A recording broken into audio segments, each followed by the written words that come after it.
Guys, James Wilson-Taylor here for Rock Sound. We're backstage at 2000 Trees Festival 2024, the Gaslight Anthem headlining tonight, ladies and gentlemen, and the guys join me now. How are we doing, gentlemen? Good. Doing good, yeah.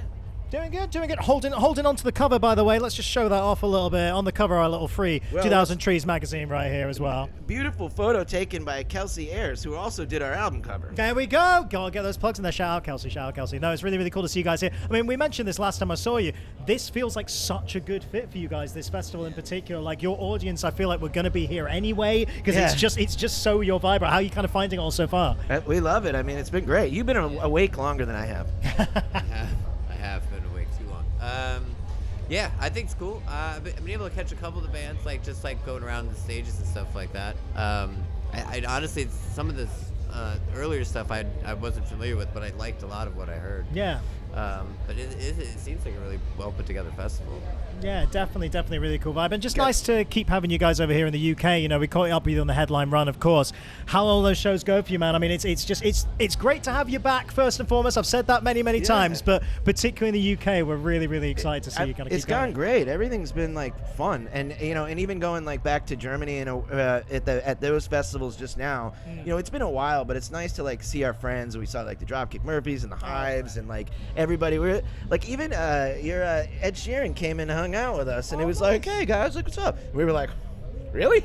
All right, because like we wouldn't expect Ed Sheeran to know who we are, but these guys are watching the football with him, so yeah. Nice, so that's like something that you don't get without, you know. That doesn't happen without a festival, right? Because you do your own shows. I think I even said this last time. It's like you're playing with, you know, people that like you're put together yourself, and it's only a handful of bands. Whereas at a festival, you see all of this stuff, bands you wouldn't normally tour with. Yeah. You know, or even be introduced to if you weren't at the festival.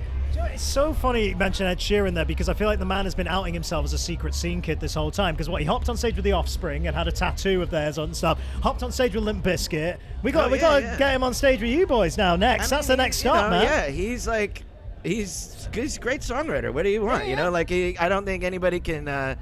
You can't really fault him, but also too, you can't really fault him for anything either, because he's just massive, and I think he and Taylor Swift are probably the biggest, right?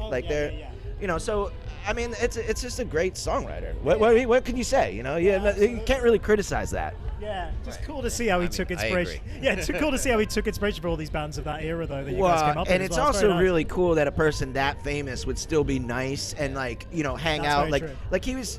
I wasn't there, but that he was hanging out with those guys like just like normal friends. Like he was just being cool. And that is really refreshing. Nice. Well, speaking, I mean, of very nice superstars, I do want to mention your good friend, Mr. Jon Bon Jovi, because as you recall, caught up with him recently. Yes, a question you I submitted saw that. to, which was really fun. Yeah. Yes, nice reaction to it as well. He was quite impressed by your choices there for favorite songs and things. He's my friend. I love him, and he's really kind, and he's another one. He's like a good guy where, you know, he's very famous but he's such a nice person, and I don't know, like we just kind of hit it off. Like every time, even when we met a long time ago, and we just sort of, I don't treat him weird, and he is like very kind to me, and like you know, and we just sometimes we just sit around and like at his house and have like coffee, and it's really nice. He's a lovely man. Yeah. I mean, it was so clear to see when I mentioned that question had come from you in that video. If you haven't checked this out, by the way, go have a look. It's a great fun video. But it was pretty cool. People hit me up, and they were like, check it out. He called you his brother. I was like, wow. It's great. Like, his admiration for you, like, really came through. And that's just so nice that it's not just on, like, a good dude level, but, like, he really admires you as a songwriter, as I know you do him. That's got to be just so lovely. Because, I mean, I grew up listening to Jon, and you know, like when I was a kid, there was like fundamental things I learned from. My mom was obsessed with the Blaze of Glory soundtrack. Right, sure. So that was played so many times. But honestly, like there was really fundamental things in my songwriting that I learned from Jon Bon Jovi.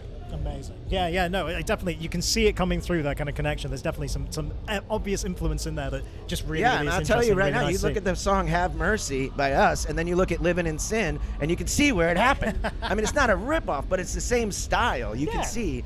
Taking inspiration. That's a nice way to be about it. That's where I learned it. Absolutely. I love that, man. That's so good to see. Let's talk about this set tonight, because obviously headlining set at this festival. Now, we've seen you on the headline tour. Is it kind of similar vibe to that? Are you changing things up a bit for these kind of more festival-y slots? What's the kind of vibe? We change it up. I mean, we try to play the songs that people just love and that make people go nuts. And like, you know, we're we're not trying to challenge anybody here. We're just trying to make them like it's. We view ourselves as like we're the party band that you want to come see us at a festival. You want to come see us at a show. We'll get moody. We'll do whatever. I mean, we'll still do that now. But when it's a festival, it's the last band of the night. We're going for like let's send them off in a good mood. Oh, I love that. That's a good Again, mission agree. statement. Yeah, very, very. I agree. There we go. Great mission statement. I love that. So we've been asking absolutely everybody here this weekend. So like I keep saying, it's such a stacked lineup here. It's such a great festival, such a good vibe. Is there anyone out there this weekend who you've never toured with before, never worked with before, where you think that would actually be a really good fit for a collab or a tour or something like that?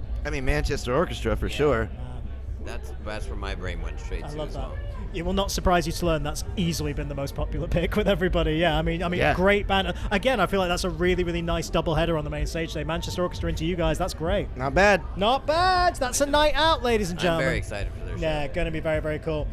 Before I let you go, I know, again, we spoke about this a little bit last time, which is very recently, but more new music. Like, you were kind of hinting that, like, you know, you like to keep things ticking along a little bit, but obviously you're still very, very much in this album era, and rightly so, and giving that its flowers. How far ahead are you thinking at this point? I would say that we'll probably start, working on new stuff like towards the end of the year. Once we finish the U.S. tour and then do the See Here Now show with Bruce, we'll start probably working more seriously, like while we're, the end of the year, and then like in the beginning of the new year, and probably somewhere around there. Excited, Yeah, man. I think so. I mean, that sounds about right. I mean, I feel like we're always, there's little bits that are always being jotted down as notes, but then like getting together and collect it Yeah. all will be probably a little bit there. Yeah, collate the ideas together. I mean, he's sending me like little like voice memos now Yeah, of like guitar stuff. Sure. I inundated him with a little bit too much. We have a limit, 3 at a time. Okay, that's a good way to do it. That's a good way Well, to it's a do lot it. to go through, and course. I don't want to look over anything. That's my thing. If I get too many, I'm afraid I'm gonna miss something because I didn't look over it all. So I say 3 at a time. Yeah, 3 is digestible. That Yeah, I works. agree. That's a good limit to have right there. Gentlemen, I'm going to let you go and enjoy the rest of your weekend. Get ready for the set, but it's always so great to see you guys here in the UK. Have a great set tonight. We'll catch up soon, all right? Thanks, man. You too. Thanks for Good to having see us. you guys. All right, the Gaslight Anthem, everybody.